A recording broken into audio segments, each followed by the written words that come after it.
Capricorn. Hello my dear Capricorn. Welcome back sa ating YouTube channel. My name is RJ, your tarot card reader.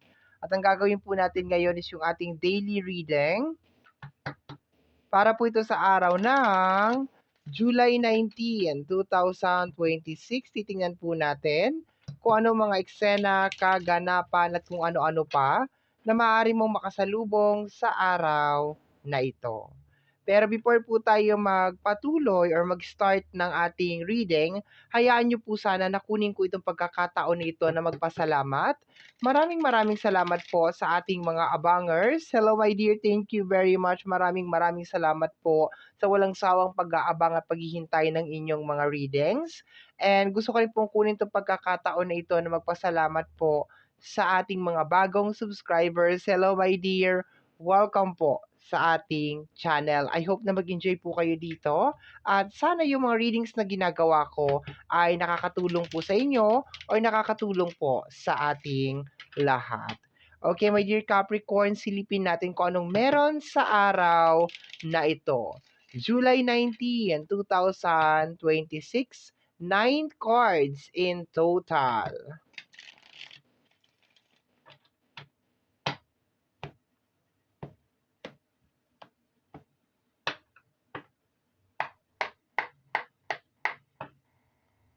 Okay, my dear Capricorn, let's start. The King of Wands. Ang kanyang kasama ay the Two of Pentacles. Okay, my dear. I love yung energy ng King of Wands, my dear, kasi sinasabi dito that parang medyo passionate ka sa mga bagay na gusto mong mangyari. Pero parang hindi yata nakikipag-cooperate or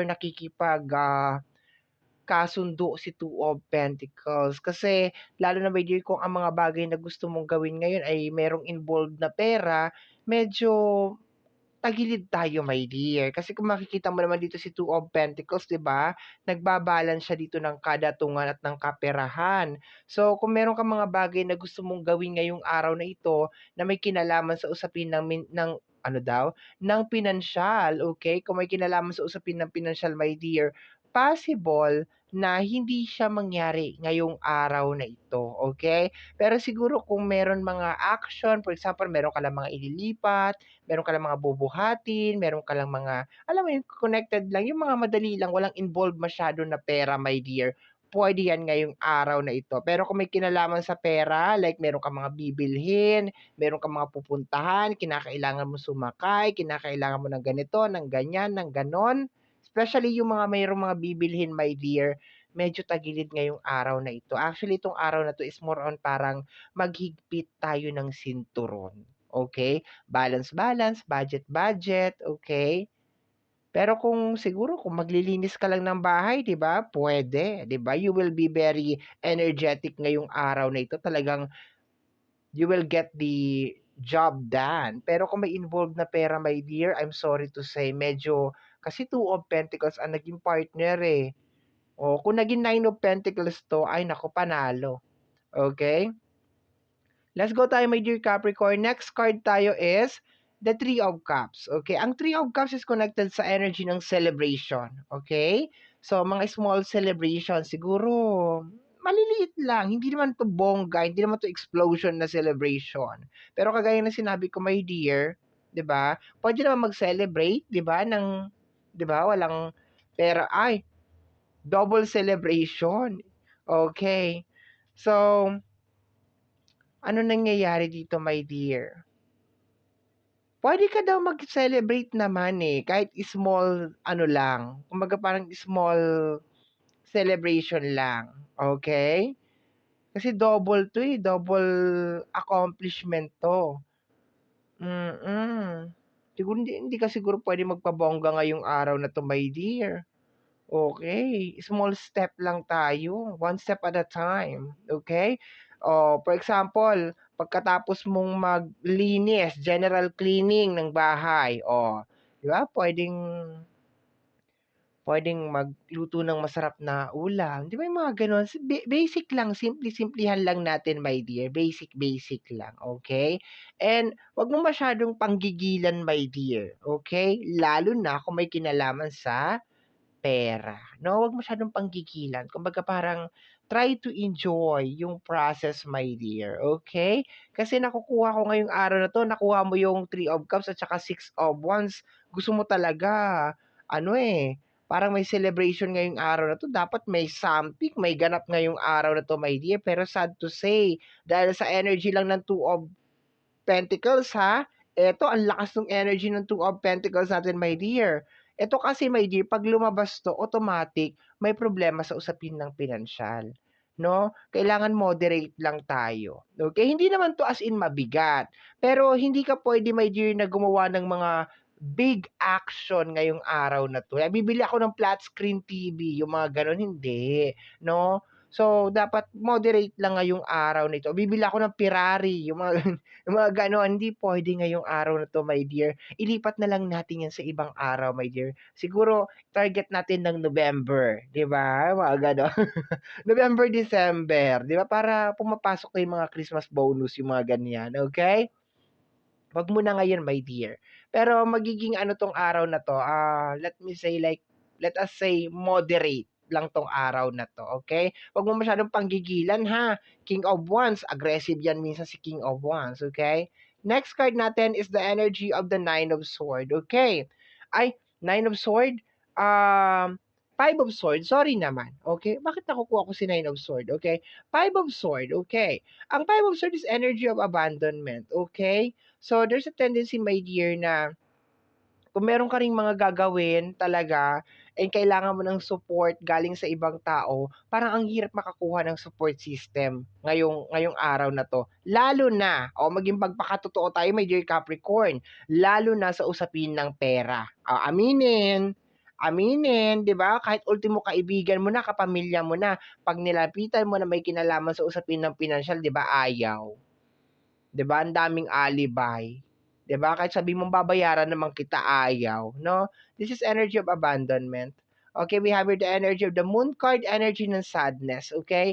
Alam mo, my dear Capricorn, gusto ko sanang gawing positive talaga 'tong reading na ito, 'no? Hindi naman siya mabigat, okay, hindi siya mabigat. Actually, I'm so happy na lumabas 'tong Three of Cups at saka Six of, Wands, pero may certain na bigat kasi, my dear, Kumbaga parang sinasabi hindi ka puwedeng mag-overspending ngayong araw na ito. Kailangan relax ka lang ngayong araw na 'to, moderate lang tayo, my dear Capricorn, okay? Hindi pa dalos-dalos, hindi pa bugso-bugso, 'di ba?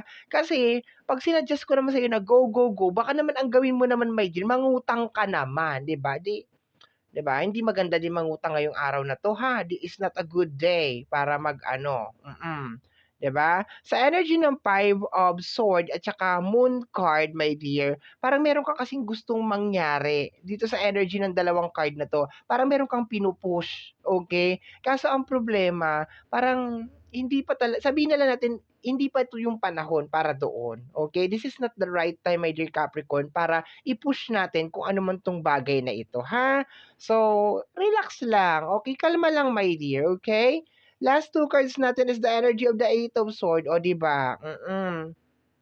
Ibig sabihin lang yan, my dear, meron kang mga dapat na i-priority pa talaga, okay? Alam ko medyo nakaka-tempt na gawin yung mga bagay na gusto natin, 'di ba? Yung siguro for some of you is gusto mo na magbakasyon, gusto mo ng mag-enjoy-enjoy muna, 'di ba? I-treat ang sarili or baka meron kasi ako nakukuha mga gustong bilhin, at saka meron mga gustong gumala. Nararamdaman ko may mga gustong gumala, my dear, pero parang obligation is waving dito sa bandang kaliwa. Parang gumaganon-ganon, my dear, niya. May waving in the corner yung obligation at saka responsibility, my dear, okay? The Emperor, 'di ba? Emperor. Emperor is more on responsibility. Masarap lang pakinggan, Emperor, 'di ba? Pero napakaraming obligation nito, napakaraming responsibility. So, my dear, kahit na sabihin natin my dear na kaya naman kung ipu-push talaga na gawin kung ano yung mga bagay na gustong mangyari, eh, ang problema naman baka ikaw naman 'tong mapakamot dahil ang mga obligation at saka mga responsibility ay hindi naman talaga natatapos 'no. So mainam siguro na i-settle mo na yung mga dapat i-settled bago natin gawin 'tong mga bagay na gusto mong mangyari, 'tong mga puwede ka naman mag-celebrate my dear ngayong araw na 'to, pero siguro, puwede ka sigurong, magluto na lang ng simpleng putahe, 'di ba, at the end of the day or kung gusto mo talaga mag-celebrate, eh, siguro okey na siguro yung isang bote ng kung ano man isang bote diyan. No, I do not promote drinking, I do not hindi ko ano diyan, no. Anything na may kinalaman sa mga bisyo-bisyo hindi ko talaga pino-promote 'yan. Pero siyempre kung gawain mo na talaga 'yan, eh, mapipigilan ba kita, 'di ba? Pero moderately, 'di ba? Drink moderately and do it responsibly, okay? So ayan my dear, unahin lang muna ang mga obligasyon at responsibility ngayong araw na 'to my dear, ha? Makakaramdam ka ngayon ng matinding, pressure na gawin yung mga bagay na posibleng, magpapasaya sa'yo. Pero 'di ba, wala nang higit pang magpapasaya my dear, yung matugunan mo at maayos mo yung mga responsibilidad at mga obligasyon mo ngayong araw na ito 'no. Be careful ka ha sa impulsive buying 'no, ngayong araw na ito, okey? 'Di ba? The Nine of Sword, okay. Nabanggit kita kanina paglabas ni Five of Sword 'no, kaya pala 'no. Ang Nine of Sword is energy of stress and sleepless night. For some of you my dear, baka gusto lang talaga ninyong mag-unwind, gusto lang talaga ninyong mag-relax 'no, baka nararamdaman mo na yung pressure, so on and so forth, na nangyayaring mga tension-tension sa mga balikat mo, mga sa ulo mo, sa sentido mo. Kaya gusto mo maiba man lang, 'di ba, maiba man lang yung ambiance, maiba man lang yung eksena, my dear. Pero I think ngayong araw na 'to, ibaba mo muna, my dear, yung energy mo doon sa yung happiness mo ba, I think yung matugunan mo lang yung mga pangangailangan ngayong araw na 'to, yung mga obligation, yung mga responsibility, okay na yun, my dear, okay? Bawi na lang tayo mga before the end year, bago matapos ang 2026, my dear Capricorn, babawi tayo, my dear, eh, gagawin natin yung mga alam mo na kung mga gusto mag-outing, gusto mga bilhin yung mga ganito, ganyan, ganito, gano'n. Bandang ano na 'yan, end of the year na natin gawin 'yan, my dear. Ngayon kasi medyo hectic talaga, my dear, 'no? Medyo kailangan talaga magtipid-tipid, mag-budget-budget, yung mga ganyan, okay? So, my dear Capricorn, yan po nasagap natin na message energy para sa araw na ito, July 19, 2026. Kagaya po na lagi kong sinasabi, my dear, ang tanging hiling at dasal ko lamang po sa ating buong may kapal na ang mga readings na ginagawa ko ay nakakatulong po sana sa ating lahat. Maraming maraming salamat po. Thank you very much. Until next time, bye-bye. Take care of yourself, my dear. Maraming salamat po. I love you.